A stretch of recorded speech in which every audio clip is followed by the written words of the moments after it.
Welcome to Sudha talks. Happy children's day అందరికీ.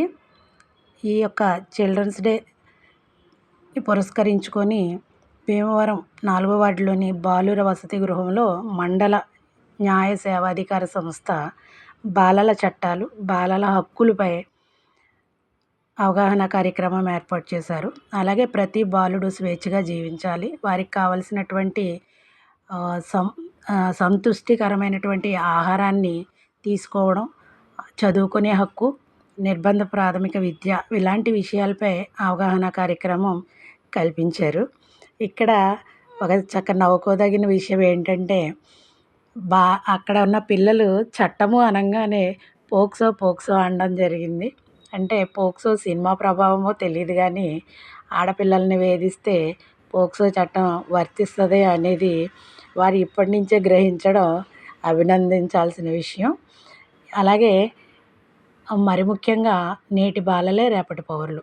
రేపు చక్కటి సమాజం మనకి ఏర్పడాలి అనంటే వీళ్ళే రేపు కారణం. కాబట్టి వీళ్ళకి వాళ్ళకున్న హక్కులతో పాటు వాళ్ళకున్నటువంటి బాధ్యతలను, అలాగే చట్టాలపై అవగాహన కల్పించడం జరిగింది.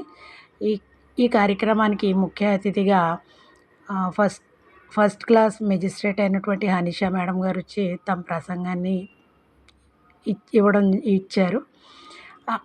దీంతోపాటు అక్కడ పారాలీగల్ వాలంటీర్గా పనిచేస్తున్నటువంటి మాస్టరు పిల్లలకు చక్కటి నీతితో కూడినటువంటి మంచి పాటలను పాడి వాళ్ళని అలరించడం జరిగింది. అక్కడ ఉన్నటువంటి లాయర్స్, అలాగే పారాలీగల్ వాలంటీర్స్ కూడా ఈ యొక్క బాలల హక్కులు, చట్టాలపై అవగాహన కార్యక్రమంలో పాల్గొన్నారు. మనం ఈరోజు ఇలా ఉన్నాము అనంటే దీనికి అంతటికీ కారణం భారత రాజ్యాంగము. ఆ భారత రాజ్యాంగాన్ని రాసినటువంటి అంబేద్కర్ దయ అనేది మనం ఇక్కడ చెప్పుకోవాల్సిన ఆవశ్యకత ఎంతైనా ఉంది. ఈరోజు నిర్బంధ ప్రాథమిక విద్య అనేది కూడా మనకి రాజ్యాంగం ద్వారానే వచ్చింది. జువెనైల్ జస్టిస్ యాక్ట్ అనేది కూడా ఉంది. 18 సంవత్సరాల లోపు బాలలు నేరం చేసినట్లయితే ఈ యాక్ట్ కింద వాళ్ళ మీద చట్టపరమైన చర్యలు తీసుకోవడం జరుగుతుంది.